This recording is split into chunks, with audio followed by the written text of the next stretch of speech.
नमस्कार दोस्तों, कैसे हैं आप सब। पृथ्वी कॉन्सेप्ट क्लासेस के ऑनलाइन प्लेटफॉर्म पर आपका हार्दिक अभिनंदन, हार्दिक स्वागत। बच्चों, आज हम जो टॉपिक पढ़ने जा रहे हैं उसका नाम है संयोजन के सिद्धांत। ये हमारे पाठ्यक्रम का एक महत्वपूर्ण टॉपिक है जो पूरा कंसेप्चुअल बेस्ड है। जितना हम इसे ध्यान से समझेंगे, एक दूसरे से कोरिलेटेड करते हुए पढ़ेंगे, उतना ही अच्छा होगा। क्योंकि ज्यादातर देखने में आया कि बच्चे इसको कंसेप्चुअल तरीके से नहीं पढ़ पाते, रटने की कोशिश करते हैं, और जब रटने का मैटर होता है वो ज्यादा दिनों तक टिकता नहीं है। और संयोजन के सिद्धांत तो पूरा ही आपके समझने का टॉपिक है। तो आज हम इस टॉपिक के बारे में चर्चा करेंगे।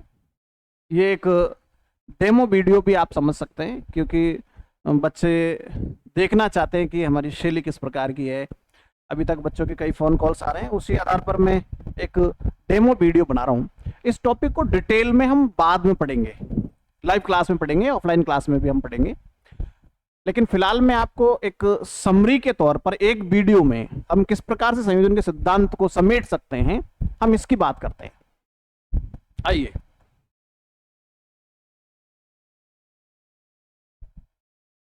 संयोजन के सिद्धांत, जैसा कि नाम में ही छिपा हुआ है, इसका आशय संयोजन। संयोजन से तात्पर्य होता है जोड़ना। संयोजन से तात्पर्य होता है जोड़ना या मिलाना। जोड़ना या मिलाना।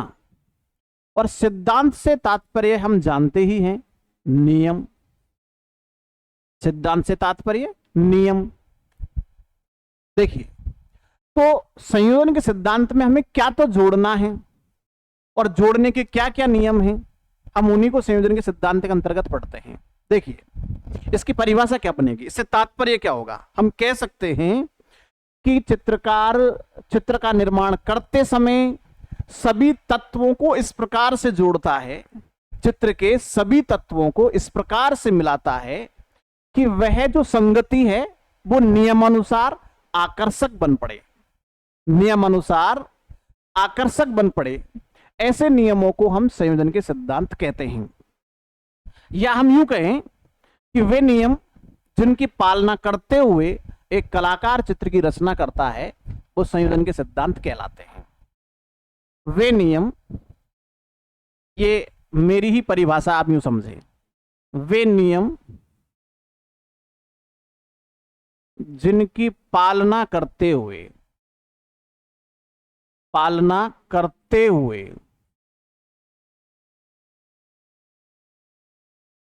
चित्रकार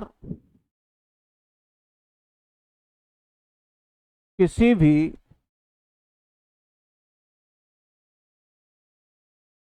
चित्र की रचना करता है,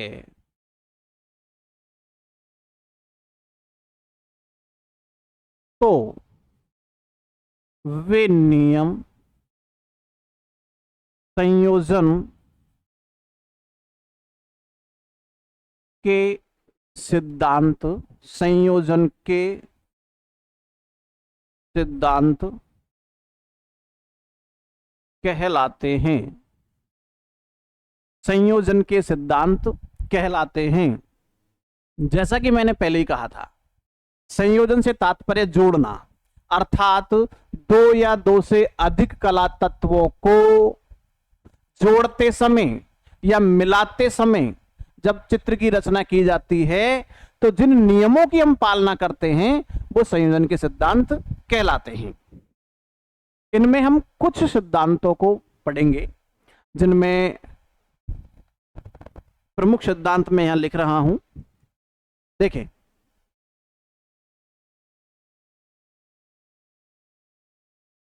संयोजन के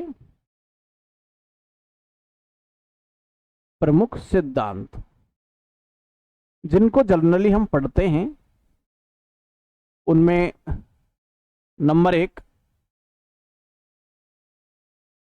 एकता या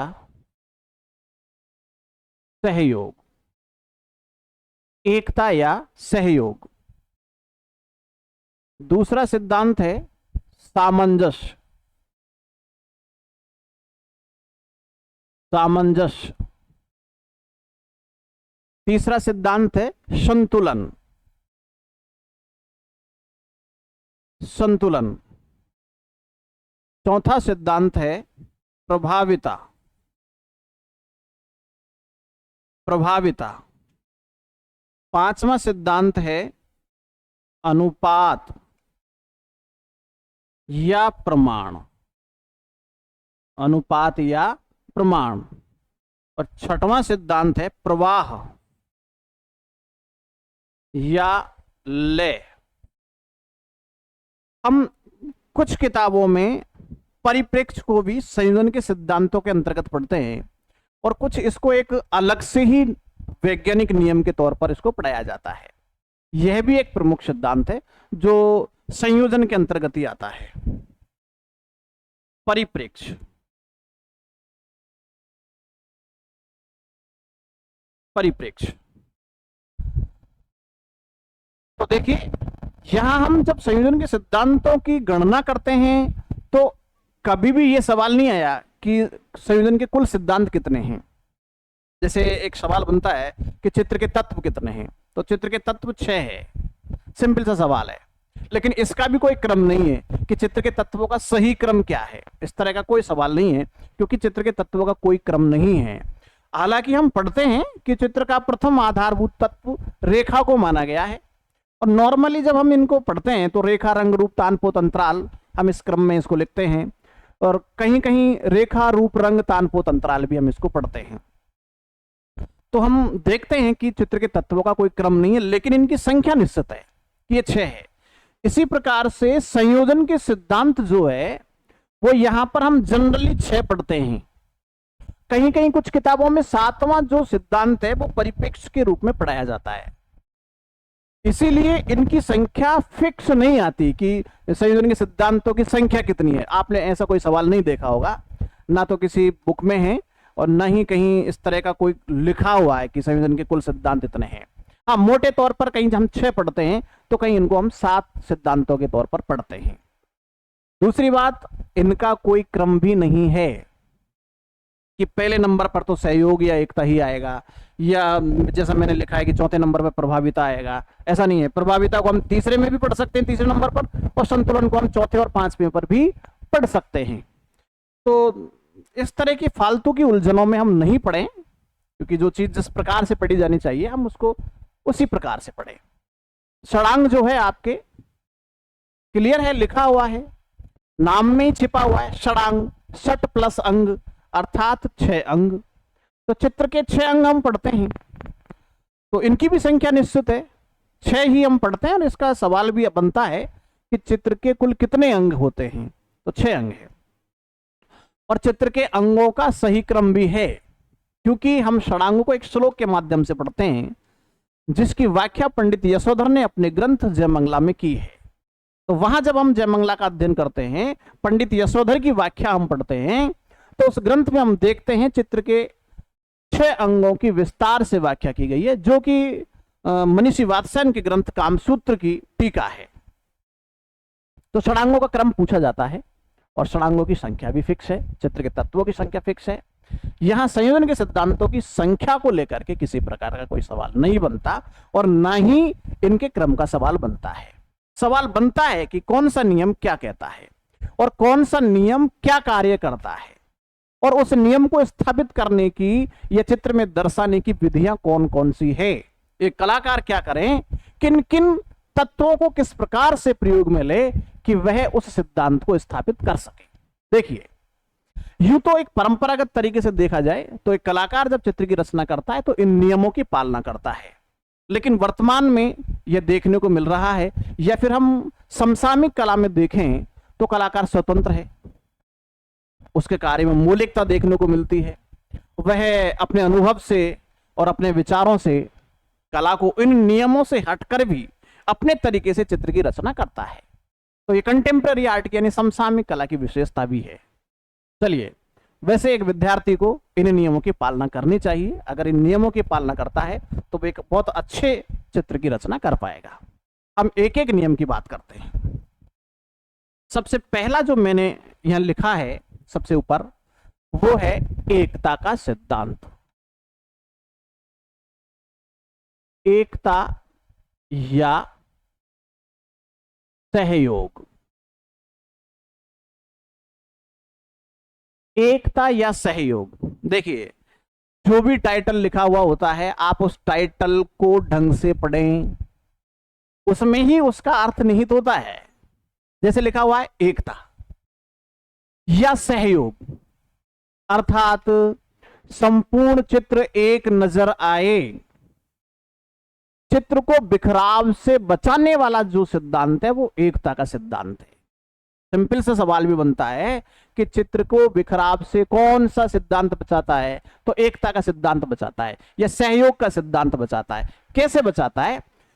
सहयोग या एकता का सिद्धांत कहता है कि संपूर्ण चित्र एक नजर आना चाहिए, अर्थात एक चित्र में केवल एक ही भाव और एक ही विषय को प्रस्तुत करना चाहिए। अगर किसी भी चित्र में एक से अधिक भाव या विषय दर्शाए जाएंगे तो वह चित्र बिखर जाएगा। एक ही अंतराल में, एक ही चित्र में अनेक, दो या दो से अधिक चित्रों का आभास होगा। इसलिए एक चित्र में एक ही भाव और एक ही विषय को पुष्ट करना एकता या सहयोग का सिद्धांत कहलाता है। इसको हम यूं भी समझ सकते हैं कि चित्र के समस्त तत्व एक ही भाव और एक ही विषय से जुड़े हुए होने चाहिए, तो हम मानेंगे कि वह एकता का सिद्धांत है। समझ में आ गया होगा? लिख देता हूं। चित्र के सभी तत्व किसी एक ही भाव या विषय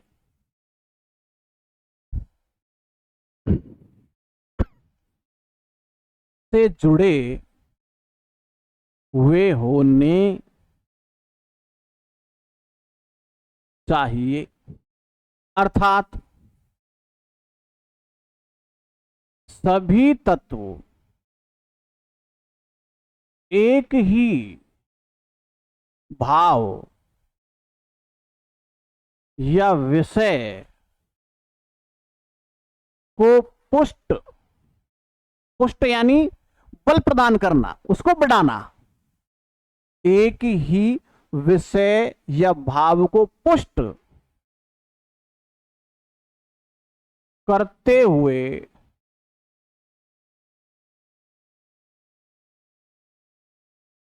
प्रयुक्त किए जाने चाहिए। आप इसको यूं भी समझ सकते हो। मान लीजिए किसी चित्र में हम गरीबी के भाव को दर्शा रहे हैं, उसमें हमने किसी भिखारी को दर्शा रखा है, तो भिखारी को दर्शाने के लिए जो रूपाकार होंगे वो भिखारी से संबंधित होंगे, जो रंग होंगे वो मटमैले होंगे, धूमिल होंगे, उनमें किसी प्रकार की कोई चमक नहीं होगी। भिखारी के जो वस्त्र होंगे वो भी मेले फटे पुराने होंगे, जो देखने पर लग रहे होंगे कि ये भिखारी है। उस गरीबी को या उसकी लाचारी को प्रकट करने वाले होने चाहिए। आसपास जितने भी रूपाकार होंगे वो उस गरीबी के भाव से ही रिलेटेड होंगे। जैसे वो गरीब महिला फटे पुराने वस्त्रों में बैठी हुई है, देखने पर लग रहा है कि ये बहुत दिनों से नहाई नहीं है। आसपास झोंपड़ी है, झुग्गी है, बर्तन बिखरे पड़े हैं, उसके बच्चे नग्न अवस्था में हैं या अर्धनग्न हैं, या उनके शरीर पर ऐसे वस्त्र है जो फटे पुराने हैं, कोई इधर खेल रहा है, कोई रो रहा है। तो इस तरह का जो संपूर्ण दृश्य है वो एक ही विषय से रिलेटेड है, गरीबी से। तो वो गरीबी के भाव को समस्त तत्व पुष्ट करते हुए नजर आएंगे, तो संपूर्ण चित्र एक नजर आएगा और सभी जो तत्व है वो एक ही विषय को प्रकट करने में अपना सहयोग प्रदान कर रहे होंगे। तो ये सिद्धांत कहलाएगा एकता या सहयोग का सिद्धांत। मेरा मानना आपको समझ में आ गया होगा। तो देखिए इसका मूल कार्य क्या है, एकता या सहयोग का सिद्धांत का मूल उद्देश्य क्या है? यह चित्र को बिखराव से बचाता है, अर्थात एक चित्र में अनेक चित्रों का आभास नहीं होने देता है। तो एक चित्र में एक ही चित्र का आभास हो, एक ही विषय का आभास हो, यह कौन से सिद्धांत का उद्देश्य है? एकता या सहयोग के सिद्धांत का उद्देश्य है। आज चूंकि ये संपूर्ण वीडियो में मैं सारे के सारे सिद्धांतों की व्याख्या करूंगा, इसलिए ये इसकी डिटेल बहुत है।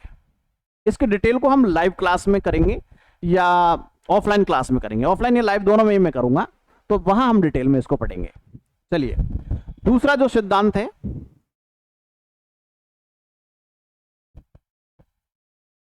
वो है आपका सामंजस्य। सामंजस्य,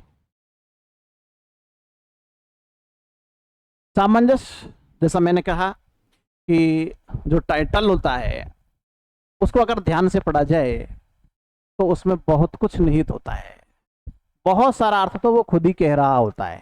ध्यान से पढ़ेंगे तो सामंजस्य क्या कहता है? दो विरोधी तत्वों के मध्य तालमेल स्थापित करने का कार्य सामंजस्य का सिद्धांत करता है। दो विरोधी तत्वों के मध्य तालमेल स्थापित करने का कार्य सामंजस्य का सिद्धांत करता है। लिख देता हूं, दो विरोधी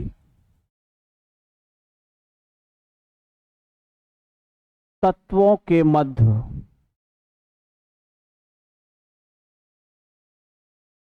तालमेल स्थापित करना सामंजस्य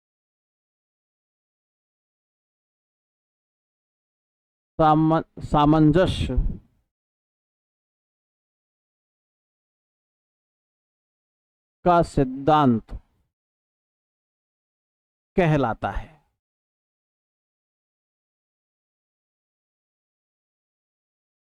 दो विरोधी तत्वों के मध्य तालमेल स्थापित करना सामंजस्य का सिद्धांत कहलाता है। कैसे? जैसे दो विरोधी तत्व क्या हुए, हम तान की ही बात कर लेते हैं। एक तो गहरी तान,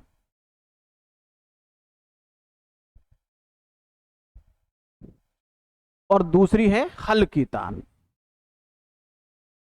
देखिए, गहरी तान और हल्की तान दोनों ही विपरीत है एक दूसरे के, और दोनों में बहुत ज्यादा विरोधाभास हो रहा है, और जब विरोधाभास होगा तो चित्र में बिखराव आएगा। तो इस विरोधाभास को कम करना और तालमेल स्थापित करना संयोजन का कार्य है। तो इन दोनों के मध्य हम कौन से तान का प्रयोग करेंगे? मध्यम तान का प्रयोग करेंगे। मध्यम तान का प्रयोग करेंगे तो इन दोनों के बीच का जो डिफरेंस है वो कम हो जाएगा, मधुर संगति हो जाएगी। जैसे हम व्यवहारिक जीवन में देखते हैं कि एक सीढ़ी तो यहां है, यहां दूसरी सीढ़ी यहां है, तो दोनों में दूरी बहुत है। इन दोनों के मध्य अगर हम एक बीच वाली सीढ़ी बना दें तो आसान हो जाएगा ऊपर से नीचे उतरना, नीचे से ऊपर चढ़ना। तो ये क्या हो गया? एक तालमेल हो गया, एक सामंजस्य हो गया। विरोध को कम कर दिया है हमने, दूरी को कम कर दिया है। तो दो विरोधाभासी तत्वों के मध्य तालमेल स्थापित करना सामंजस्य का सिद्धांत कहलाता है। और उदाहरण देखें, जैसे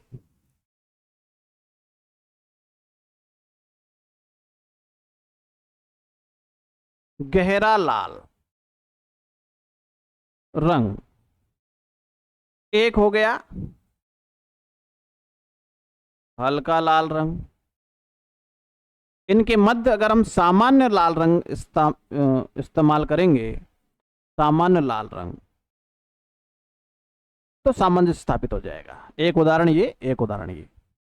इसके और भी कई उदाहरण हैं। जैसे पोत की बात करते हैं हम, पोत की, एक खुरदरे पोत का हम इस्तेमाल कर रहे हैं और एक चिकने पोत का इस्तेमाल कर रहे हैं। तो चिकना पोत जो होता है वो सॉफ्ट पोत की श्रेणी में आता है, और जो खुरदरा पोत होता है वो उसके विपरीत तत्व की श्रेणी में आता है। तो दोनों विपरीत है, तो दोनों के मध्य हम इस प्रकार के पोत का इस्तेमाल करेंगे कि उनके बीच की दूरी कम हो जाए। इसी प्रकार से अनेक उदाहरण हैं जिनको हम देते हुए ये दर्शा सकते हैं कि हम इनके मध्य में सामंजस्य स्थापित कर सकते हैं। जैसे एक विधि ये भी है कि हम इनकी प्रखरता को कम कर दें, रंगों की प्रखरता को कम कर दें। जैसे गहरा लाल रंग, गहरा लाल और यहां है गहरा पीला। दोनों ही अपने आप में तीव्र स्थिति में हैं। गहरा लाल भी अपनी बिल्कुल चमक के साथ है और गहरा पीला भी अपनी तीव्रता के साथ है। दोनों ही अलग अलग अपनी स्थिति में दर्शा रहे हैं। इनकी प्रखरता को अगर कम कर देंगे तो ये मिलते हुए नजर आएंगे। प्रखरता कम कैसे होगी? इन दोनों में ही कोई हम एक रंग को मिला दें तो इनकी शुद्धता नष्ट हो जाएगी। दोनों की जो शुद्धता है, प्रखरता है, वो समाप्त हो जाएगी। और समाप्त हो जाएगी तो इनके विपरीत जो तत्व है, ये जो अलग अलग नजर आ रहे हैं बहुत तीव्रता के साथ, वो तीव्रता कम होकर के सामंजस्य में नजर आएगी, तालमेल बिठाते हुए नजर आएगी। तो यहां हम देख रहे हैं कि सामंजस्य यानी कि विरोधी तत्वों के मध्य तालमेल स्थापित करना, उनके मध्य का रास्ता निकालना ही सामंजस्य या सामंजस्य का सिद्धांत कहलाता है। चलिए, नेक्स्ट जो सिद्धांत है आपका वो है संतुलन का सिद्धांत। नंबर 3,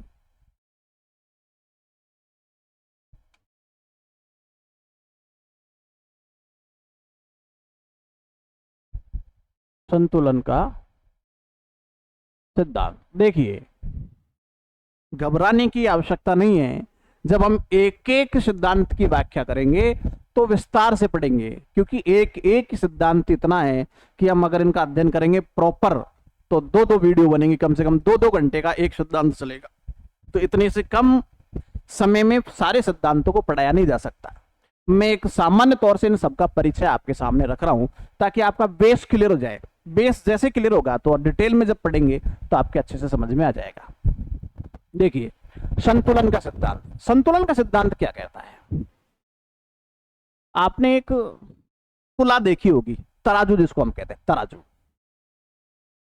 जानते हैं आप? तराजू,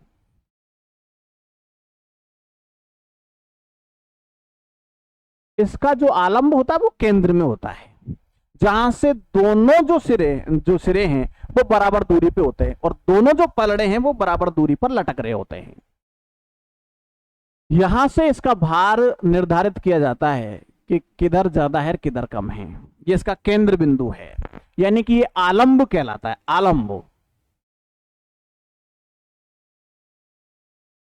आलंब। आप देखोगे जब दोनों पलड़ों में भार बराबर होगा तो ही इसका संतुलन होगा, तो ही ये बिल्कुल समान स्थिति में होगी।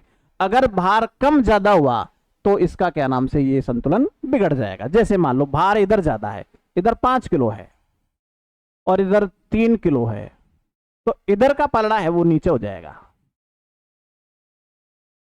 और ये ऊंचा हो जाएगा, संतुलन बिगड़ जाएगा। मान लो 5 किलो इधर है, 3 किलो इधर है, तो भी इसका संतुलन बिगड़ जाएगा। तो संतुलन बनाने के लिए ये तो क्लियर हुआ कि भार दोनों तरफ बराबर बराबर होने चाहिए, तब जाकर के संतुलन बनेगा। यहां तो हम भार सीधा पढ़ रहे हैं कि ये 5 किलोग्राम है, कि ये 3 किलोग्राम है, कि 2 किलोग्राम है। चलिए, चित्र में जो अंतराल होता है, अंतराल के मध्य में इसका आलंब होता है। जैसे यहां तराजू के मध्य में इसका आलंब था, यहां से हमने इसका भार निर्धारित किया। जिधर भार ज्यादा है उधर ही पलड़ा नीचे हो रहा है और उधर दूसरा ऊंचा हो रहा है, इसका मतलब संतुलन बिगड़ रहा है। यह संतुलन बन रहा है तो भी हम इसके आलंब से निर्धारित कर रहे हैं। इसी प्रकार से अंतराल के मध्य में आलंब होता है, यहां आलंब होता है, आलंब। और अंतराल के मध्य भाग से ही संतुलन का निर्धारण किया जाता है। संतुलन देखिए, यहां तो भार हम पढ़ रहे हैं 5 किलोग्राम है कि 3 किलोग्राम है। इसी प्रकार से चित्र में एक भार होता है जिसको बोलते हैं दृष्टिगत भार। दृष्टिगत भार, दृष्टिगत भार को अगर एक शब्द में कहें तो हम कह सकते हैं आकर्षण क्षमता।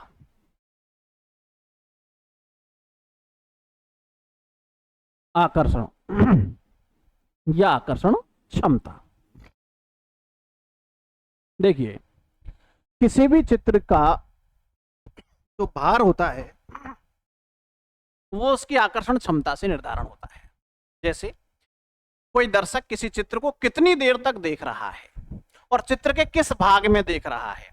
जिस भाग में वो देख रहा है, सिंपल सी बात है कि वहां पर आकर्षण ज्यादा है, और जहां आकर्षण ज्यादा है वहां पर दर्शक की दृष्टि ज्यादा देर तक रुकेगी। और ज्यादा देर तक दर्शक की दृष्टि रुक रही है, इसका मतलब है कि वहां पर दृष्टिगत भार अधिक है, और दृष्टिगत भार अधिक है अर्थात आकर्षण क्षमता वहां पर ज्यादा है। और जहां आकर्षण क्षमता ज्यादा होगी वहीं पर दर्शक ज्यादा देर तक देखेगा, और वहीं से उसकी दृष्टिगत भार निर्धारण हो रहा है। यही चित्र में संतुलन के सिद्धांत के अंतर्गत भार का कार्य कर रहा है, और इसी से हम इसके संतुलन का निर्धारण करेंगे। तराजू में तो 5 किलोग्राम या 3 किलोग्राम जो भी इसका भार है इससे निर्धारण हो रहा है। यहां चित्र में, यहां तराजू में आलंबन बीच में होता है, आलंब यहां केंद्र में होता है, अंतराल के केंद्र में। यहां से संतुलन के सिद्धांत में दृष्टिगत भार निर्धारण किया जाता है, संतुलन निर्धारित किया जाता है।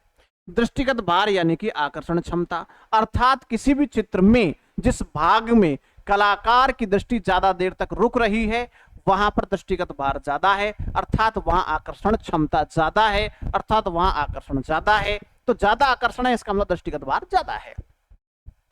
तो हम इस दृष्टिगत भार को संपूर्ण अंतराल में इस प्रकार से व्यवस्थित करें कि इसका संतुलन बना रहे। संतुलन का सिद्धांत क्या कहता है? दृष्टिगत भार को अंतराल में इस प्रकार व्यवस्थित किया जाए कि उसका संतुलन बना रहे, संतुलन बिगड़े नहीं, अर्थात किसी एक तरफ दृष्टिगत भार अधिक ना हो और किसी एक तरफ दृष्टिगत भार कम ना हो, नहीं तो उसका संतुलन बिगड़ जाएगा। तो दृष्टिगत भार निर्धारण के लिए हमें क्या करना होगा? देखें, दृष्टिगत भार को निर्धारण करने के लिए कुछ तत्व हैं जिनकी भूमिका होती है, एक एक करके हम अध्ययन करेंगे।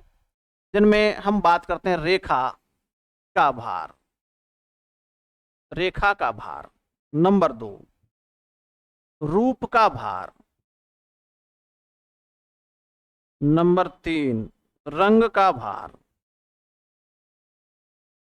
मोटे मोटे तौर पर हम इनका अध्ययन करें तो देखेंगे, रेखा, रेखा में जितनी स्पष्टता होगी, जितनी बढ़िया तरीके से वो निर्देशन करेगी, रेखा में जितना बेहतर निर्देशन क्षमता होती है उसमें दृष्टिगत भार उतना ही अधिक होता है, और निर्देशन क्षमता जितनी कम होती है उसका दृष्टिगत भार उतना ही कम होता है।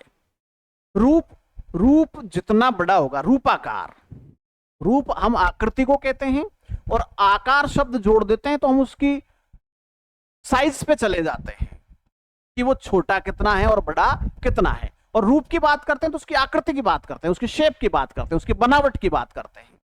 और आकार की बात करेंगे तो वहां साइज की बात होगी, वो कितना छोटा है और कितना बड़ा है। तो रूपाकार शब्द अगर इस्तेमाल हो रहा है तो सिंपल सी बात है, किसी भी रूप का आकार। तो रूपाकार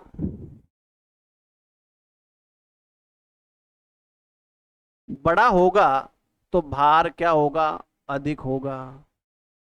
और रूपाकार छोटा होगा तो भार क्या होगा? कम होगा। तो हम बड़े और छोटे रूपाकारों को अंतराल में इस प्रकार से व्यवस्थित करें कि इसका भार दोनों तरफ बढ़ जाए, केंद्र से दोनों तरफ बढ़ जाए, ताकि एक तरफ भार बढ़ जाएगा तो संतुलन बिगड़ जाएगा। इसीलिए बड़े रूपाकारों को केंद्र के मध्य में बनाया जाता है, और समान आकार के रूपाकारों को केंद्र से समान दूरी पर स्थापित किया जाता है, ताकि उनका भार दोनों तरफ बराबर बराबर बढ़ सके। डिटेल में और हम आगे पढ़ेंगे, ज्यादा समय में यहां नहीं ले सकता। एक एक सिद्धांत को हम बहुत विस्तार से पढ़ेंगे, बहुत क्लियरिटी से पढ़ेंगे, अच्छे से पढ़ेंगे। रंग का भार, देखिए, रंग जितना शुद्ध होगा, जितना चमकीला होगा, उसमें भार उतना ही अधिक होगा, और जितना धूमिल होगा, जितना धुंधला होगा, उसमें भार उतना ही कम होगा। गर्म रंगों में, उष्ण रंगों में भार अधिक होता है, शीतल रंगों में भार कम होता है। उष्ण रंग तो ध्यान आकर्षित करते हैं। उष्ण रंग कौन से हैं? लाल, पीला, नारंगी यानी कि केसरिया। ये रंग वो रंग है जिनमें उष्णता है, गर्म रंगों की श्रेणी में आते हैं। इनमें आकर्षण क्षमता ज्यादा होती है। शीतल रंग हरा, नीला, बैंगनी, आसमानी, ये शीतल रंगों की श्रेणी में आते हैं। इनमें उतनी आकर्षण क्षमता नहीं होती जितनी तीव्र रंगों में होती है, उष्ण रंगों में होती है। तो हम रंग का भार निर्धारण करते हैं उसकी उष्णता से, उसकी तीव्रता से, उसकी चमक से, उसकी आकर्षण क्षमता से। तो रंग के भार को भी हम इसी प्रकार से बांटेंगे कि इसका भार किसी एक स्थान पर एकत्रित ना हो। ध्यान रखें, अगर बड़े रूपाकार में हम रंगों का प्रयोग कर रहे हैं तो यहां पर हम ऐसे रंग का प्रयोग करें जिसमें रंग का भार कम हो, क्योंकि यहां पर रूप का भार ऑलरेडी ज्यादा है। रूप का भार अधिक है क्योंकि रूपाकार बड़ा है। तो बड़े रूपाकारों में रंग कैसा भरना है? हल्के, भार वाले, शीतल हम कह सकते हैं, धूमिल कह सकते हैं, कम चमकीले कह सकते हैं, कम चमकीले। अधिक चमकीले रंगों का प्रयोग करेंगे तो भार पहले से ही ज्यादा है रूप का, रंग का भार और बढ़ जाएगा, तो संतुलन बिगड़ जाएगा। और छोटे छोटे रूपाकारों में चमकीले रंगों का प्रयोग करके संतुलन स्थापित कर सकते हैं। चलिए, ये जो यहां से हम बीच में से केंद्र में से जो भार वर्गीकृत कर रहे हैं, केंद्र यहां मान करके दृष्टिगत भार को व्यवस्थित कर रहे हैं अंतराल में। ये जो केंद्र को मान रहे हैं ये आलंब है, और इस सिद्धांत का पालन करना आलंबन का सिद्धांत कहलाता है। इस सिद्धांत को क्या कहते हैं हम? आलंबन का सिद्धांत। आलंबन का सिद्धांत, आलंबन का सिद्धांत। अब देखो सवाल कैसा बनता है, नेक्स्ट पेज पाओ। नेक्स्ट पेज पे सवाल किस तरह से बनता है?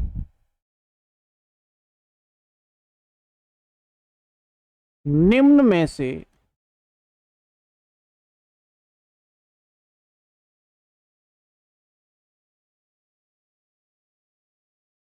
कौन सा सिद्धांत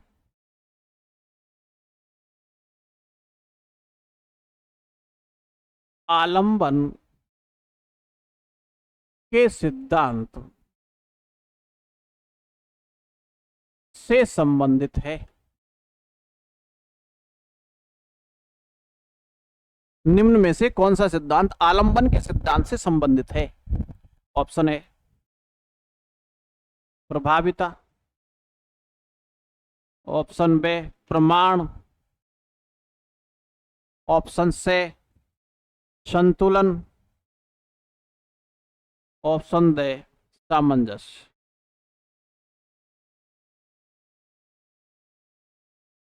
तो कौन सा सिद्धांत हो जाएगा? कमेंट करके आप बताएंगे। इसका आंसर आप लोग बताओगे कमेंट बॉक्स में जाकर के। नेक्स्ट, संतुलन के बाद नंबर 4 पर हम पढ़ने वाले हैं प्रभाविता। प्रभाविता का सिद्धांत। प्रभाविता का सिद्धांत देखिए, फिर वही बात, नाम में ही छिपा होता है बहुत सारा। प्रभाविता का मतलब है प्रभावपूर्ण, अर्थात किसी भी चित्र में किसी विषय को या मूल विषय को प्रभावपूर्ण बनाना, ताकि वह अन्य रूपाकारों से प्रभावपूर्ण नजर आए। यही सिद्धांत प्रभाविता का सिद्धांत कहलाता है। चित्र में चित्र के तत्वों को इस प्रकार से प्रयुक्त करना कि उसका मुख्य विषय प्रभावपूर्ण नजर आए, प्रभाविता का सिद्धांत कहलाता है। प्रभाविता का सिद्धांत चित्र में क्या करता है? इसका मूल उद्देश्य क्या है? यह दर्शक की दृष्टि को भटकने से बचाता है। इसका उद्देश्य क्या है? दर्शक की दृष्टि को भटकने से बचाना। दर्शक की दृष्टि को भटकने से बचाना। अब दर्शक की दृष्टि कैसे भटकेगी साहब, और ये कैसे बचाएगा? देखिए, अगर आप किसी चित्र में मूल विषय को उस चित्र के केंद्र में नहीं बनाओगे और उसे अन्य रूपाकारों से बड़ा नहीं बनाओगे, स्पष्ट नहीं बनाओगे, आकर्षक नहीं बनाओगे, तो मूल विषय को दर्शक ढूंढने लगेगा।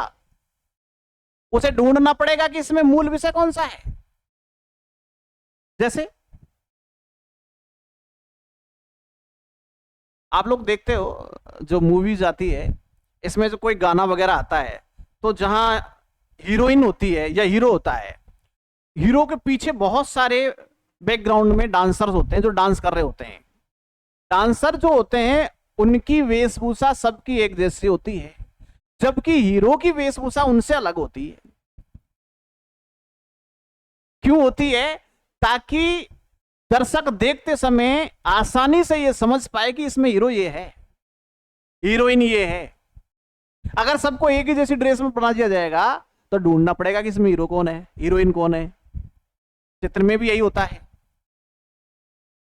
मूल विषय को अन्य रूपाकारों से बड़ा बनाया जाता है, स्पष्ट बनाया जाता है, उसे आकर्षक बनाया जाता है, और अन्य जो गौण रूपाकार होते हैं उनके और उस मुख्य रूपाकार के बीच में थोड़ी दूरी होती है, ताकि दर्शक की दृष्टि को विराम मिल जाए और जो मूल रूपाकार है उसे वो स्पष्टता से देख पाए।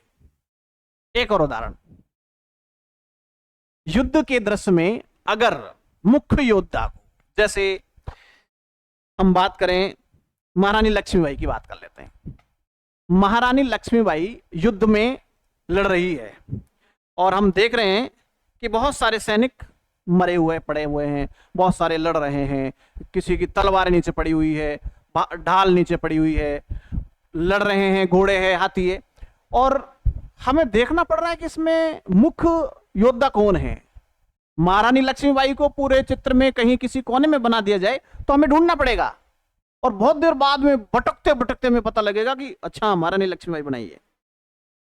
अगर इसका उल्टा हम महारानी लक्ष्मीबाई को बीच में ही बना दें, अन्य से बड़ा बना दें, स्पष्ट बना दें, आकर्षक बना दें, तो दर्शक पहली ही नजर में देखकर समझ जाएगा कि महारानी लक्ष्मीबाई के साहस और वीरता के संबंध में यह चित्र बना हुआ है।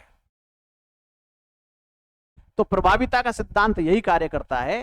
क्या कार्य करता है? दर्शक की दृष्टि को भटकने से बचाता है और मूल विषय को प्रभावपूर्ण बनाता है, ताकि दर्शक एक ही बार में देखकर समझ जाए कि इसका विषय ये है। चलिए नेक्स्ट, 5वें नंबर का जो सिद्धांत है हमारा वो है प्रमाण या अनुपात। प्रमाण या अनुपात। देखिए, प्रमाण या अनुपात हम षडांग में भी पढ़ते हैं, षडांग के अंतर्गत भी हम इसको पढ़ते हैं। जो अर्थ इसका षडांग में है लगभग वही अर्थ हम सिद्धांत में पढ़ते हैं। अनुपात या प्रमाण का सिद्धांत, या हम प्रमाण इसका एक अंग है। रूप भेदा प्रमाणानि भावलावण्य योजनम सादृश्य वर्णिका भंग इति चित्र षडंगकम। चित्र के 6 अंगों में हम एक अंग के रूप में पढ़ते हैं प्रमाण। तो जो हम चित्र के 6 अंगों में पढ़ते हैं वही इधर सिद्धांत में पढ़ते हैं, प्रमाण या अनुपात। इससे तात्पर्य क्या है ये देखें। चित्र में प्रयुक्त होने वाले रूपाकारों, या हम कहें चित्र में प्रयुक्त होने वाले विभिन्न तत्वों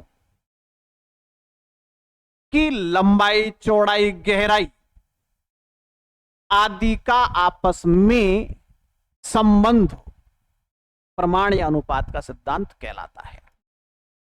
एक ही रूपाकार के विभिन्न अंगों में आपस में संबंध स्थापित होता है। जैसे अगर ऊपर से उसकी चौड़ाई कितनी है उसकी तुलना में उसकी लंबाई कितनी होगी, ये जो तुलना हो रही है, चौड़ाई की तुलना में लंबाई की तुलना हो रही है,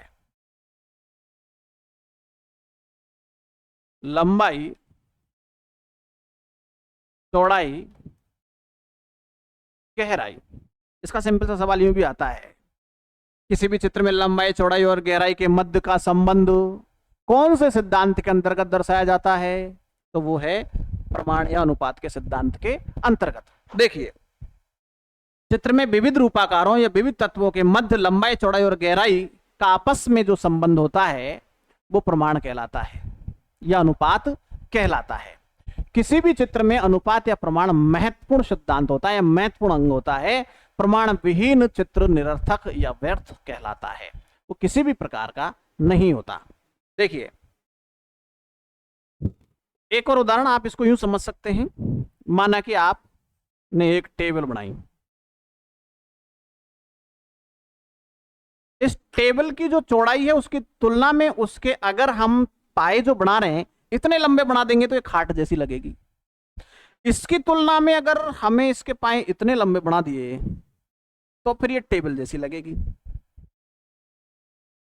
तो एक ही वस्तु के विभिन्न अंगों का लंबाई, चौड़ाई और गहराई का अनुपात प्रमाण्य अनुपात कहलाता है, और वो सही होना चाहिए, तब जाकर के कलाकृति सही लगेगी अर्थात व्यर्थ लगेगी। इसके पास अगर कोई स्टूल रखी हुई है तो स्टूल भी इसकी तुलना में कितनी हाइट तक आनी चाहिए, उसके पाए कितने बड़े होने चाहिए, ये हमें पता होना चाहिए। यह अनुपात या प्रमाण का सिद्धांत कहलाता है। देखिए लंबाई, चौड़ाई, गहराई का आपस में संबंध होता है, इसलिए प्रमाण या अनुपात के सिद्धांत को संबद्धता का सिद्धांत भी कहते हैं। संबद्धता का सिद्धांत, संबद्धता का सिद्धांत। आइए सवाल क्या बनता है, क्वेश्चन नंबर 1,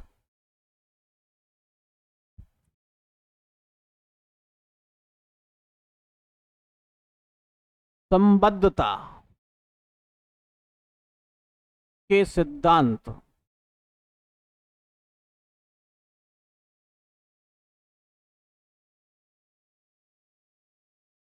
या इसको हम यूं लिखें, यूं लिखें,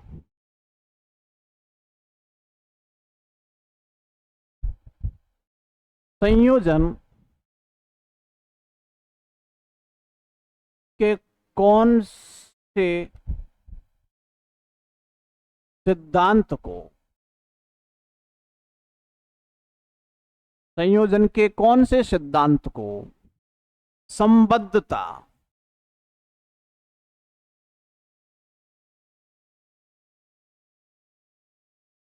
का सिद्धांत, संबद्धता का सिद्धांत भी कहते हैं, संबद्धता का सिद्धांत भी कहते हैं।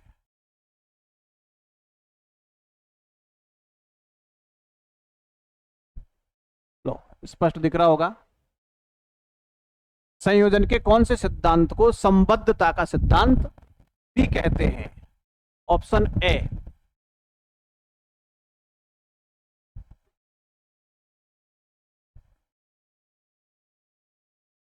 एकता का सिद्धांत,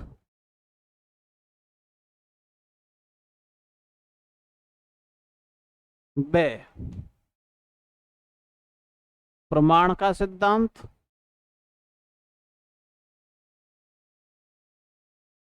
से संतुलन का सिद्धांत,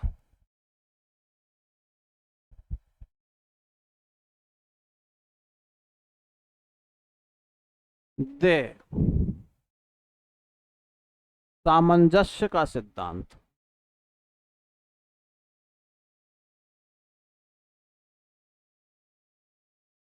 सामंजस्य का सिद्धांत। एक और सवाल, क्वेश्चन नंबर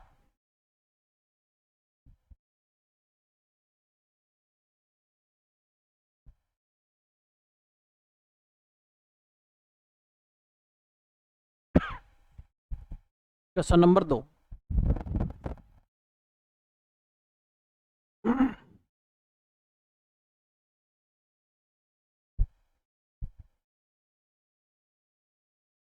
रूपाकारों के आपस में लंबाई, चौड़ाई व गहराई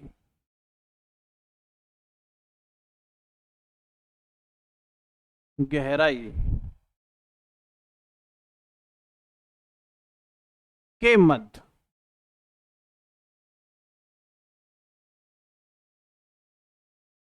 संबंध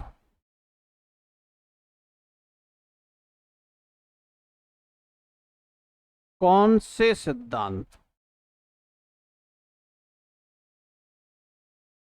में दिखाई देता है? दिखाई देता है। Option A.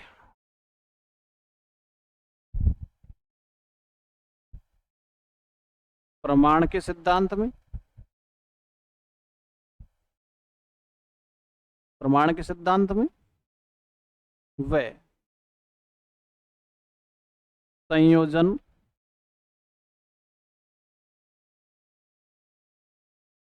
के सिद्धांत में। ऑप्शन से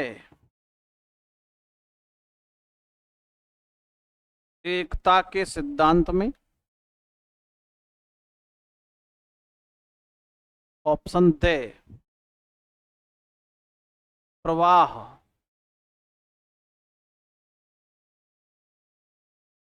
के सिद्धांत में। दोनों के ही उत्तर आप कमेंट बॉक्स में बताओगे, क्योंकि दोनों के आंसर मैं तो बता चुका हूं। अभी पढ़ाने के दौरान ही इस टॉपिक में मैं दोनों के आंसर बता चुका हूं। अब आपको बताना है कि इसका सही आंसर क्या है, प्रश्न संख्या पहले का भी और प्रश्न संख्या दूसरे का भी। चलिए नेक्स्ट जो हमारा सिद्धांत है वो है प्रवाह या लय।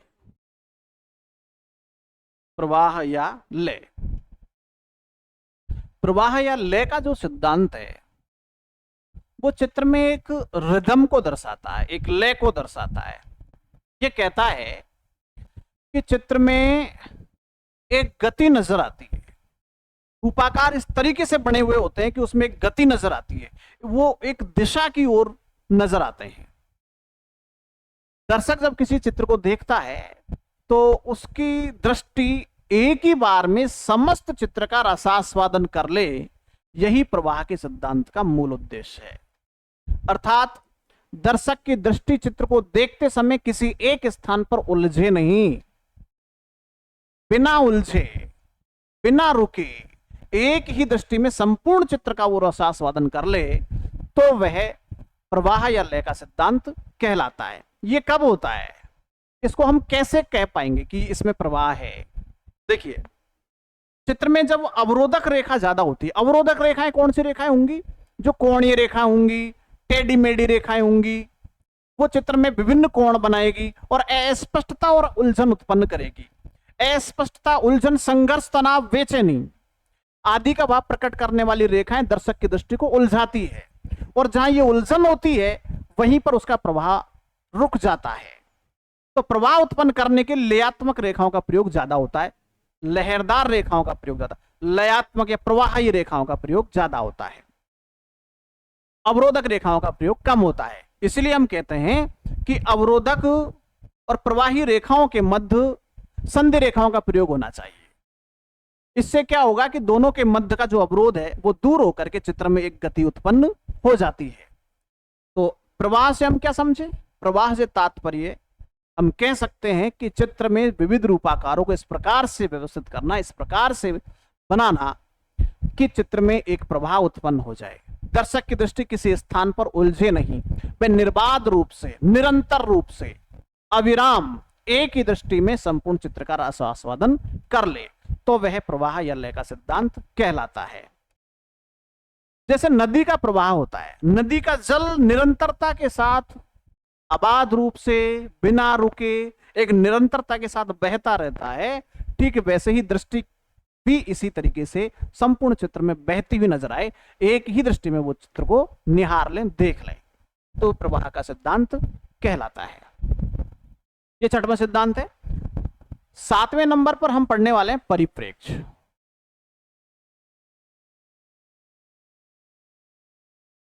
परिप्रेक्ष्य, परिप्रेक्ष्य क्या है? परिप्रेक्ष्य चित्र में दूरी दर्शाने की एक वैज्ञानिक विधि है। इसको हम विस्तार से समझेंगे, एक सिद्धांत को विस्तार से समझेंगे। ऐसे छोटे से वीडियो में मजा नहीं आएगा और ना हम उस निष्कर्ष पर पहुंच पाएंगे। हाँ, लेकिन जितना मैं बता रहा हूं ये सब की बहुत बेसिक डिटेल है, इसको जानना जरूरी है। उसके बाद ही हम इसकी जो ज्यादा डिटेल है हम उसको पढ़ पाएंगे, इसकी गहराई में जा पाएंगे। तो हम बेसिक से हम प्रत्येक सिद्धांत से जुड़ेंगे। हम नॉर्मली ये कह पाएंगे कि ये सिद्धांत ये है, ये इसका काम ये है, इतना हम जानेंगे तब जाकर के हम किसी भी सिद्धांत के अंतर्गत ज्यादा गहराई से पढ़ पाएंगे। चलिए, परिप्रेक्ष्य, इसको हम क्षय वृद्धि भी कहते हैं। क्षय वृद्धि,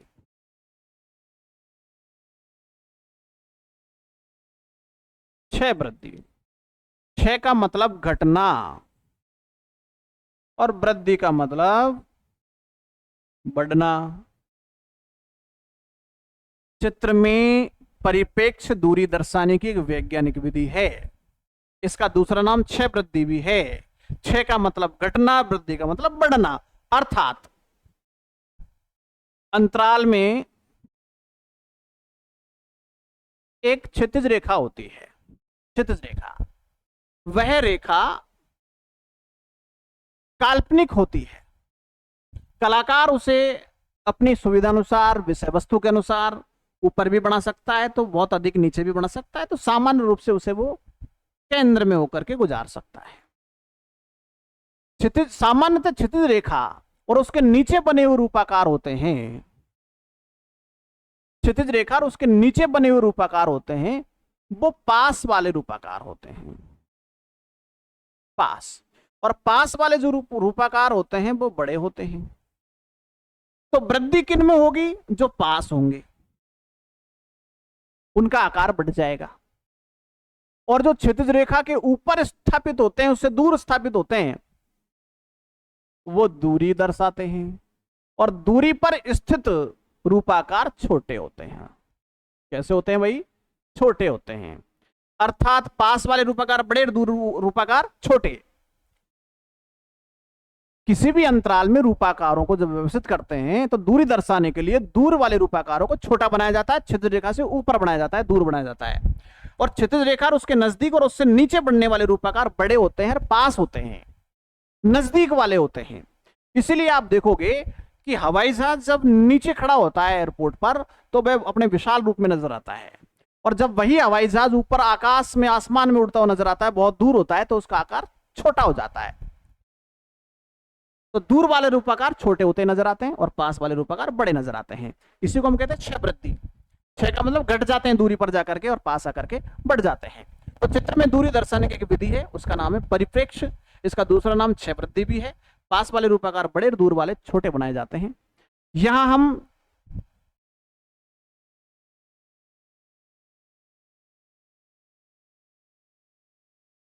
क्षय वृद्धि को मूल रूप से एक तो रेखीय क्षय वृद्धि के रूप में पढ़ते हैं। रेखीय क्षय वृद्धि, रेखीय क्षय वृद्धि क्या होता है? आगे आ जाते हैं इधर।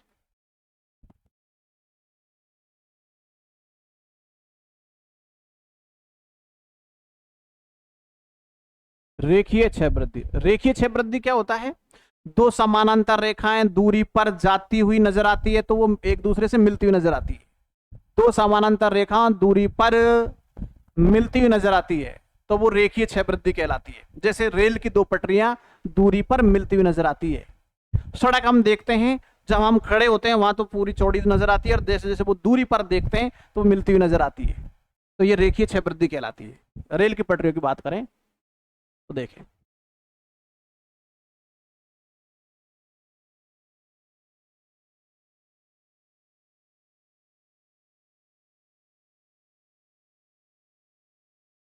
रेल की पटरियां दूरी पर मिलती हुई नजर आती है।